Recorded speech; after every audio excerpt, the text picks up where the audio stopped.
बहुत बहुत स्वागत है। मैं हूं आपके साथ वर्षा शर्मा। रुक करेंगे उत्तर प्रदेश की खबरों की और बड़ी खबर है जहां गोरखपुर में गोरखा युद्ध स्मारक कार्यक्रम का आयोजन, सौंदर्यीकरण कार्य और संग्रहालय का शिलान्यास किया गया। भूमि पूजन कार्यक्रम में शामिल हुए सीएम योगी आदित्यनाथ, सीडीएस अनिल चौहान भी कार्यक्रम में मौजूद रहे। इस वक्त की बड़ी खबर है जहां बता दें कि कार्यक्रम का आयोजन किया गया। इसके साथ ही उत्तर प्रदेश के मुख्यमंत्री योगी आदित्यनाथ इस कार्यक्रम में मौजूद रहे और सीडीएस अनिल चौहान भी कार्यक्रम में मौजूद रहे। इस वक्त की बड़ी खबर है जहां बता दें कि कार्यक्रम का आयोजन किया गया और इसके साथ ही सीडीएस अनिल चौहान भी इस कार्यक्रम में मौजूद रहे जहां सौंदर्यीकरण और इसके साथ ही जोर दिया गया। सबकी बड़ी खबर है जहां गोरखपुर में गोरखा युद्ध स्मारक कार्यक्रम का आयोजन किया गया, सौंदर्यीकरण कार्य और संग्रहालय का शिलान्यास किया गया। भूमि पूजन कार्यक्रम में शामिल हुए सीएम योगी आदित्यनाथ, सीडीएस अनिल चौहान भी कार्यक्रम में मौजूद रहे। इस वक्त की बड़ी खबर है जहां बता दें कि शिलान्यास किया गया और भूमि पूजन में भी बता दें कि शामिल हुए उत्तर प्रदेश के मुख्यमंत्री योगी आदित्यनाथ और सौंदर्यीकरण कार्य और संग्रहालय का शिलान्यास किया गया। भूमि पूजन कार्यक्रम में शामिल हुए सीएम योगी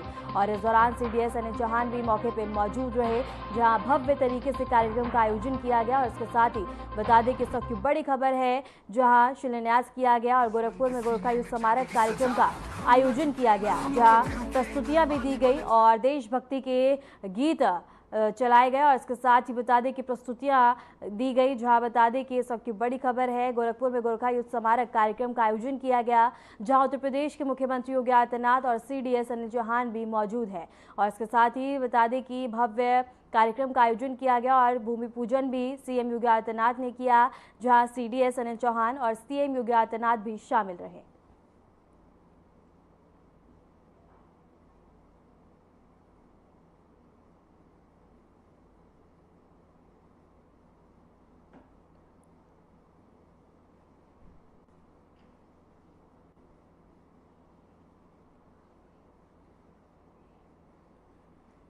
गाजीपुर में बाढ़ पीड़ितों को राहत सामान बांटने पहुंचे उत्तर प्रदेश के कैबिनेट मंत्री संजय निषाद ने कई मुद्दों पर अपनी राय रखी। जीएसटी दरों में बदलाव पर बोलते हुए उन्होंने कहा कि प्रधानमंत्री मोदी की नीतियां हमेशा से जन कल्याणकारी रही हैं। आम जनता और गरीबों के हित में सरकार ने कई वस्तुओं को टैक्स फ्री किया है और स्लैब भी घटाया है।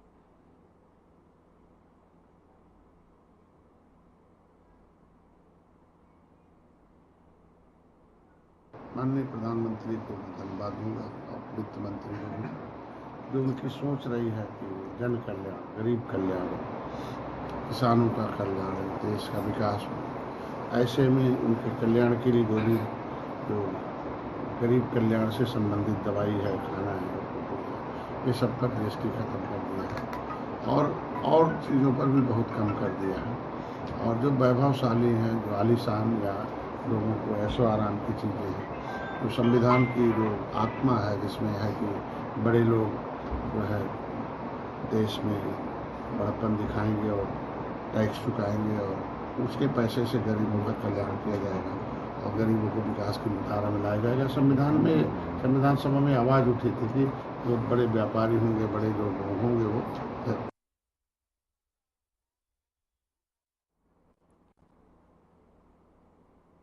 श्रावस्ती से बड़ी खबर है जहां आरएनटीवी की खबर का असर देखने को मिला है। अनिल प्रसाद मिश्रा पर गाज गिरी है। जिला कृषि अधिकारी पर बड़ी कार्रवाई की गई।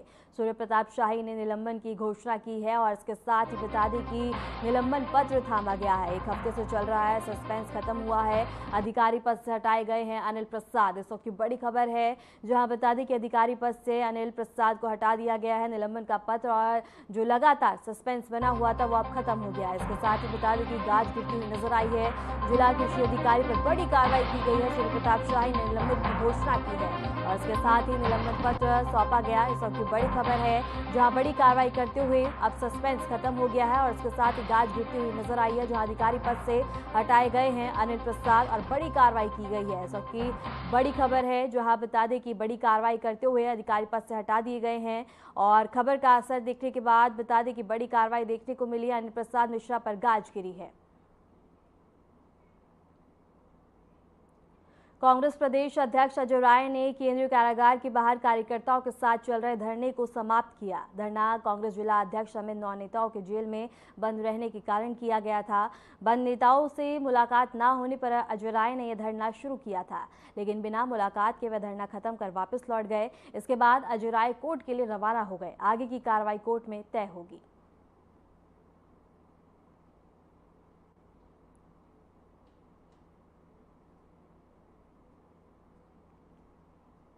खबर बलरामपुर से है, जहां एबीवीपी के छात्रों ने नेशनल हाईवे 730 पर करीब 2 घंटे तक प्रदर्शन कर मार्ग को जाम किया। वे बाराबंकी में छात्रों पर हुए लाठीचार्ज का विरोध कर रहे थे और दोषी सीओ और पुलिस कर्मियों पर एफआईआर दर्ज करने की मांग कर रहे थे। प्रदर्शन के दौरान छात्रों ने एम्बुलेंस को रास्ता दिया और मुख्यमंत्री को संबोधित ज्ञापन एडीएम को सौंपा। डीएम के आश्वासन के बाद प्रदर्शन शांतिपूर्ण समाप्त हुआ।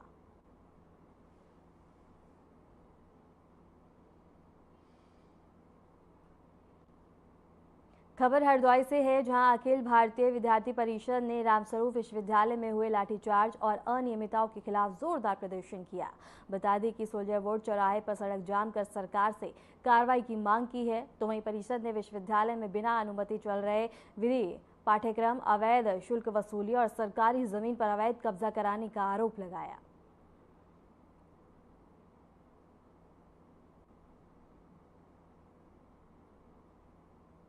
रामस्वरूप विश्वविद्यालय में हमारे कार्यकर्ताओं पर जो लाठीचार्ज हुआ, उसी विषय को लेकर हम लोग आज मुख्यमंत्री के नाम जिलाधिकारी महोदय को ज्ञापन देने आए थे। और हमारे कार्यकर्ताओं के साथ जो वहां पर पुलिस प्रशासन द्वारा किसके कहने पर वहां लाठियां चलाई गई, उन पर अभी कार्रवाई नहीं हुई है। इसी विषय को लेकर हम लोगों ने ज्ञापन यहाँ पर देने आए हैं। अभी तक जिलाधिकारी महोदय यहाँ पर नहीं पहुंचे हैं, तो अभी हम लोगों ने अपना ज्ञापन नहीं दिया है। जो यूनिवर्सिटी उनकी है, वहां पर अभी मंडलायुक्त की जांच हुई है, उसमें निकल के आया है कि 6 बीघे जो जमीन है वो सरकारी तालाब नाले पर यूनिवर्सिटी बनी हुई है, वो भी यूनिवर्सिटी गिराई जाए, यानी उस पर भी बुलडोजर चलना चाहिए सरकार का। इस विषय को लेकर हम लोग ज्ञापन देने आए हैं। पूरा हम लोगों ने ज्ञापन बनाया है। वो हमीरपुर के बाराबंकी में एबीवीपी कार्यकर्ताओं पर हुए लाठीचार्ज और कैबिनेट मंत्री ओम प्रकाश राजभर के विवादित बयान को लेकर कार्यकर्ताओं ने विरोध प्रदर्शन किया और एबीवीपी ने मुख्यमंत्री से एसडीएम संजय प्रसाद पर कड़ी कार्रवाई की मांग की है। कार्यकर्ताओं ने चेतावनी दी है कि यदि जल्द कार्रवाई नहीं हुई तो आंदोलन और भी तेज किया जाएगा।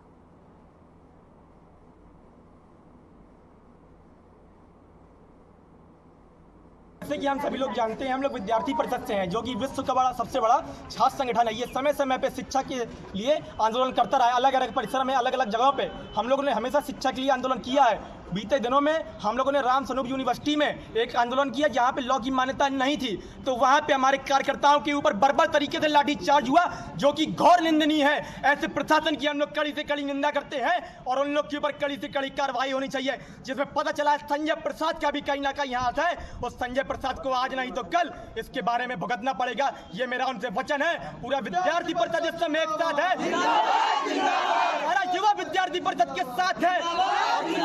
हम लोग कहते हैं जहाँ जहाँ परिसर वहाँ वहाँ परिसर, इसलिए हम लोग हर जगह आंदोलन करते हैं। हमारी मांगे सदैव जायज जो जितती हैं। हम लोगों ने कभी भी अन्याय के खिलाफ आंदोलन नहीं किया। विद्यार्थी परिषद के कार्यकर्ताओं ने अभी कुछ दिनों पूर्व 2-3 दिन पहले श्री रामस्वरूप विश्वविद्यालय जो बाराबंकी में है, उसकी विधि की मान्यता वर्ष 2022 में सरकार द्वारा निरस्त कर दी गई थी। उसके पश्चात भी वो विश्वविद्यालय वहाँ पर विधि के छात्रों का एडमिशन ले रहा है, वहाँ पर उनका प्रवेश ले रहा है और कमीशन खोरी करके वहाँ के जो डीएम है संजय प्रसाद को पैसा जाता है, उनका भी हिस्सा रहता है। तो बिना किसी डिग्री के, बिना किसी मान्यता के वो विश्वविद्यालय अपना चला रहे हैं। इसके खिलाफ जब छात्रों को, हमारे विद्यार्थी परिषद को, संगठन को पता चला, तो विद्यार्थी परिषद के कार्यकर्ताओं ने उस विश्वविद्यालय में जाकर के शांतिपूर्ण ढंग से रामपुर से है, जहां एबीवीपी छात्रों ने बाराबंकी लाठीचार्ज कांड के विरोध में राष्ट्रीय राजमार्ग 730 पर जोरदार प्रदर्शन किया। करीब 2 घंटे तक छात्रों ने हाईवे को जाम रखा और दोषी पुलिसकर्मियों एवं सीओ पर एफआईआर दर्ज करने की मांग उठाई। प्रदर्शन के दौरान छात्रों ने जिम्मेदारी दिखाते हुए एम्बुलेंस को रास्ता दिया। इसके बाद छात्रों ने मुख्यमंत्री को संबोधित ज्ञापन भी सौंपा और डीएम के आश्वासन पर प्रदर्शन को समाप्त किया। एबीवीपी छात्रों का कहना है कि जब तक दोषी पुलिसकर्मियों और अधिकारियों के खिलाफ कार्रवाई नहीं होती, तब तक उनका आंदोलन जारी रहेगा।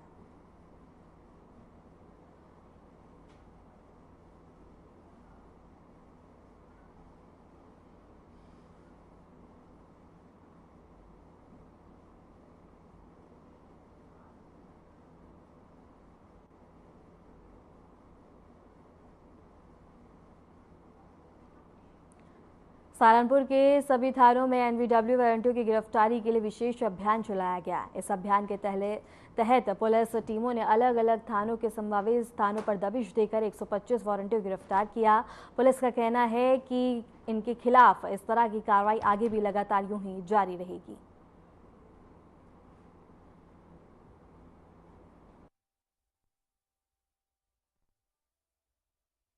देखिए, अवगत कराना है कि श्रीमान अपर पुलिस महानिदेशक मेरठ जोन महोदय के निर्देशन में जो माननीय न्यायालय से प्राप्त गैर जमानती वारंटी की जो उनकी गिरफ्तारी हेतु एक विशेष अभियान चलाया जा रहा है। उसी अभियान के अनुपालन के क्रम में आज 4 सितंबर 2025 को सहारनपुर पुलिस के विभिन्न पुलिस थानों द्वारा टीम का गठन करके एक विशेष अभियान के रूप में 125 वारंटियों को एनवीडब्ल्यू वारंटीज को आज गिरफ्तार किया है, जिन्हें आज माननीय न्यायालय के समक्ष पेश किया जा रहा है। इसमें कि सर्वाधिक गंगो थाना द्वारा 18 वारंटी, नकुड़ थाना द्वारा 14 वारंटी, गागालेडी द्वारा 11 वारंटीज एवं अन्य थाने द्वारा भी अच्छी खासी संख्या में वारंटीज को गिरफ्तार किया है। इसमें सभी जो क्राइम है उसके वारंटीज हैं, जिसमें कि गोकशी, गैंगस्टर एक्ट,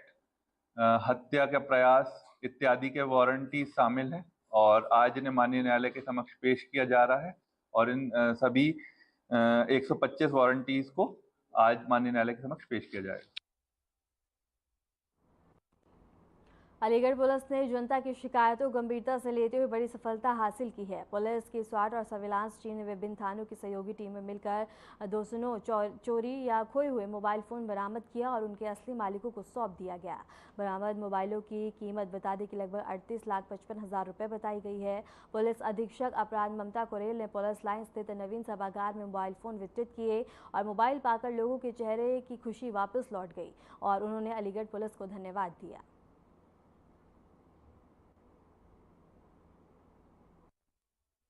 CEIR पोर्टल के माध्यम से ट्रैकिंग रिपोर्ट जैसे ही प्राप्त हुई है, हमने 209 मोबाइल बरामद किए हैं, जिसकी कीमत लगभग 38,55,000 रुपये है और ये आज इसका सत्यापन होने के पश्चात इसको जो है जिनका मोबाइल है आज उनको वितरित किए जाएंगे।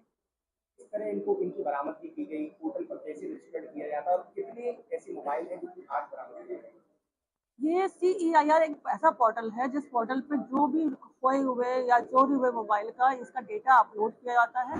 डेटा अपलोड होने के पश्चात जब ये इसका IMEI और इसका फ़ोन नंबर ब्लॉक हो जाता है और जैसे ही इस फ़ोन पर किसी ने भी अपना फ़ोन या सिम चलाया है तो तुरंत वो हमारी ट्रैकिंग उसकी शुरुआत हो जाती है और ट्रैकिंग में वो कहाँ फ़ोन चल रहा है इसको ट्रैक करने के पश्चात हमारी टीम में यहाँ जा करके इस समय 209 मोबाइल बरामद किए हैं। खबर गौतम बुद्ध नगर से है, जहां यमुना नदी का जलस्तर बढ़ने के चलते बाढ़ प्रभावित क्षेत्रों में फंसे 35 लोगों को रेस्क्यू कर सुरक्षित स्थानों पर पहुंचाया गया। यह राहत कार्य पुलिस कमिश्नर लक्ष्मी सिंह के निर्देश में अपर पुलिस आयुक्त डॉक्टर राजीव नारायण मिश्रा के पर्यवेक्षण में और DCP ग्रेटर नोएडा के नेतृत्व में अंजाम दिया गया। थाना दनकौर और थाना नॉलेज पार्क पुलिस ने NDRF की टीमों के साथ मिलकर यह रेस्क्यू ऑपरेशन चलाया, जिसमें सीमावर्ती राज्यों के बाढ़ग्रस्त इलाकों से लोगों को निकाला गया। इसके अलावा प्रशासन द्वारा पशुधन, गौशालाओं और लोगों के जरूरी सामान को भी सुरक्षित स्थानों पर पहुंचाया जा रहा है।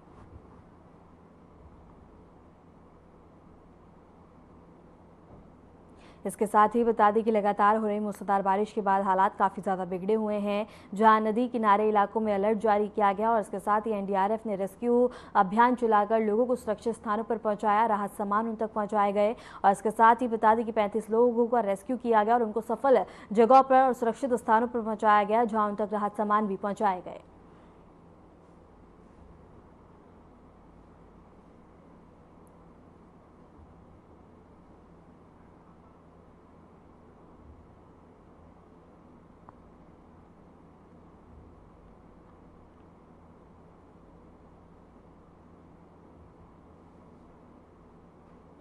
गौतम बुद्ध नगर से ये खबर है, जहां 35 लोगों का सफल रेस्क्यू किया गया और दनकौर और नॉलेज पार्क में ऑपरेशन चलाया गया, जहां बता दें कि सुरक्षित स्थानों पर लोगों को निकाला गया। NDRF की टीम और प्रशासन मौके पर मुस्तैद रहे और इसके साथ ही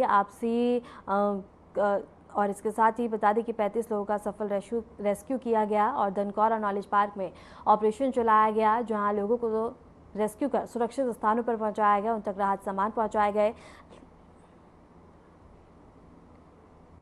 खबर कानपुर से है, जहां चौबेपुर थाना क्षेत्र के अमालिया स्थित कृष्णा इंजीनियर कॉलेज के पास दो छात्र गुटों के बीच प्रेम प्रसंग को लेकर जबरदस्त मारपीट हो गई। मामला इतना बढ़ गया कि हाईवे पर छात्रों ने एक दूसरे पर जमकर लात घूंसे और जूते बरसाए। इस झगड़े का वीडियो सोशल मीडिया पर वायरल हो गया, जिसमें छात्र सरेआम मारपीट करते हुए नजर आ रहे हैं। बताया जा रहा है कि दोनों गुटों के बीच चल रहे प्रेम प्रसंग को लेकर तनाव पहले से था, जो अचानक से हिंसा में तब्दील हो गया। स्थानीय पुलिस को सूचना मिलने के बाद मामले की जांच शुरू कर दी गई और वायरल वीडियो के आधार पर छात्रों की पहचान की जा रही है।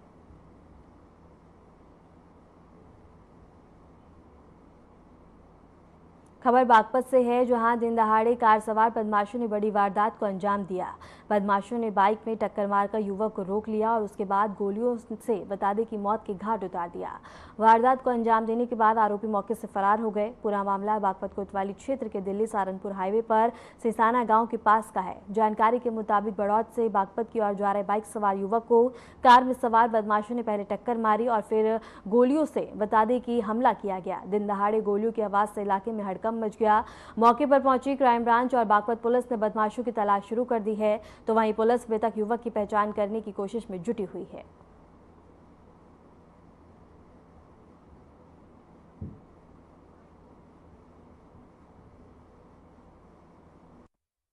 आज दिनांक 4 सितंबर 2025 को थाना कोतवाली बागपत क्षेत्र अंतर्गत सूचना मिली कि एक युवक को जो बाइक से जा रहा था, उसका एक सेंट्रो गाड़ी से टक्कर मारी गई और टक्कर मारने के बाद उस युवक पर गोली भी चलाई गई है। इस सूचना पर तत्काल थाना कोतवाली बागपत पुलिस ने युवक को अटेंड करते हुए इलाज के लिए जिला अस्पताल भेजा और फील्ड यूनिट फॉरेंसिक्स टीम के द्वारा मौके का भ्रमण किया गया। मेरे द्वारा भी घटनास्थल का भ्रमण किया गया और 5 अलग अलग टीमें इस घटना के सफल अनावरण के लिए लगाई गई हैं। शीघ्र ही इस घटना का सफल अनावरण करके जो इसमें शामिल अभियुक्त हैं, इनके खिलाफ आवश्यक विधिक कार्रवाई की जाए। फिरोजाबाद के थाना क्षेत्र से बता दें कि उमरपुरा मार्ग पर स्थित एक टायर फैक्ट्री में भीषण आग लग गई। सूचना मिलने पर फायर ब्रिगेड की कई गाड़ियां मौके पर पहुंची और आग बुझाने का कार्य किया और फायर फाइटर ने काफी मशक्कत के बाद आग पे काबू पाया, तो वहीं फैक्ट्री में हुए नुकसान का आकलन किया जा रहा है।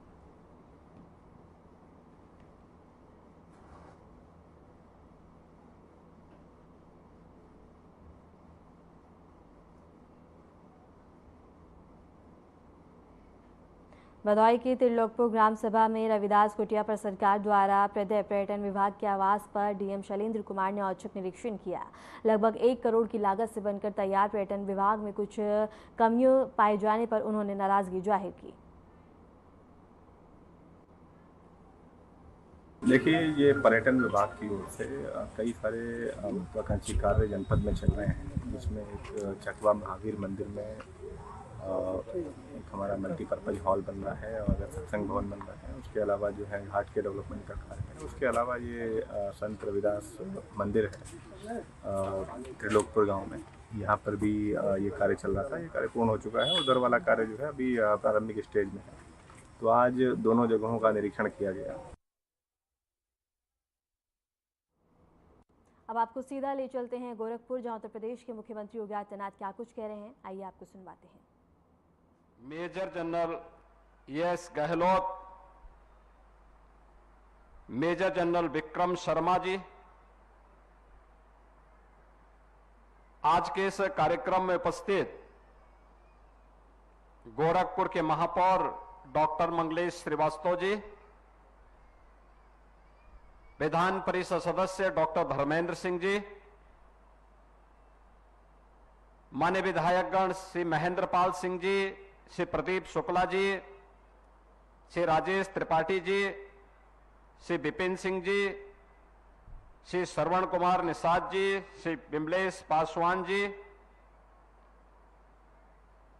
राज्य महिला आयोग की उपाध्यक्ष श्रीमती चारू चौधरी जी और आज के इस समारोह में उपस्थित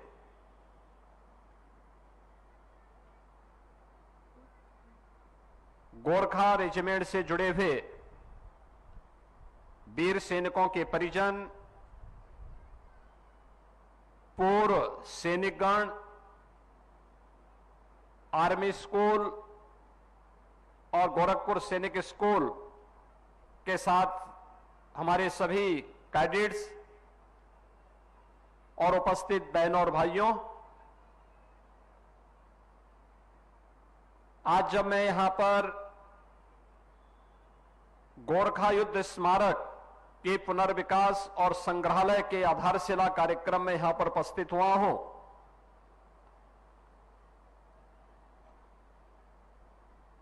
तो मुझे रामधारी सिंह दिनकर की वे पंक्तियां याद आ गई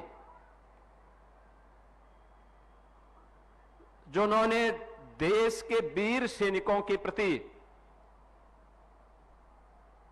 कृतज्ञता ज्ञापित करते हुए लिखी थी कि कलम आज उनकी जय बोल, कलम आज उनकी जो जय बोल, जला अस्तियां बारी बारी, छिटकाई जिन्हें चिनगारी,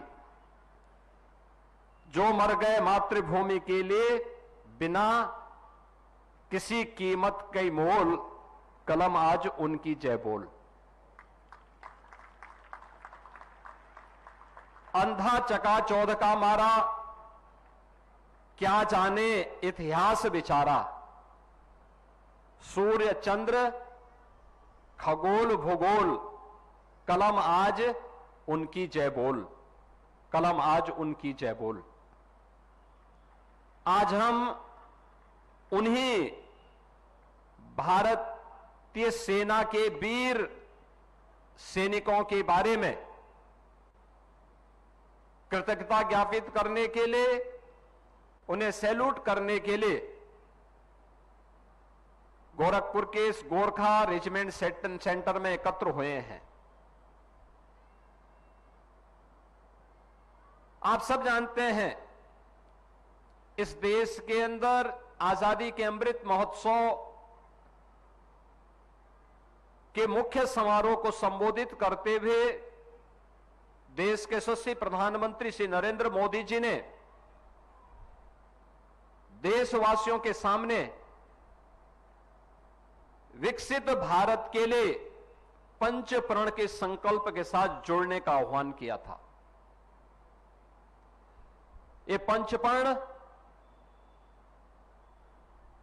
गुलामी के अंशों को सर्वथा समाप्त करना, अपनी विरासत पर गौरव की अनुभूति करना, वीर सैनिकों के प्रति सम्मान का भाव, सामाजिक एकता के लिए पूरी प्रतिबद्धता के साथ कार्य करना और अपने कर्तव्यों के लिए सदैव प्रयत्नशील रहना। याद रखना, जब हम भारत के सेना के शौर्य और पराक्रम की चर्चा करते हैं तो इसका लोहा दुनिया ने माना है। पूरी दुनिया इस बात को स्वीकार करती है और उसमें भी जब हम गोरखा सैनिकों की बात करते हैं,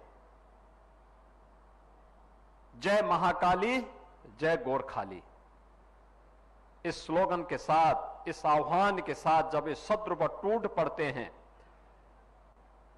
तो शत्रु पीछे हटने के लिए मजबूर हो जाता है। 1816 में अंग्रेजों और गोरखा सैनिकों के बीच में युद्ध होता है। ब्रिटिशर सामना नहीं कर पाते और उनको संधि करने के लिए मजबूर होना पड़ा था। गोरखा सैनिकों के साथ फिलहाल के लिए उत्तर प्रदेश की खबरों में इतना ही। नमस्कार।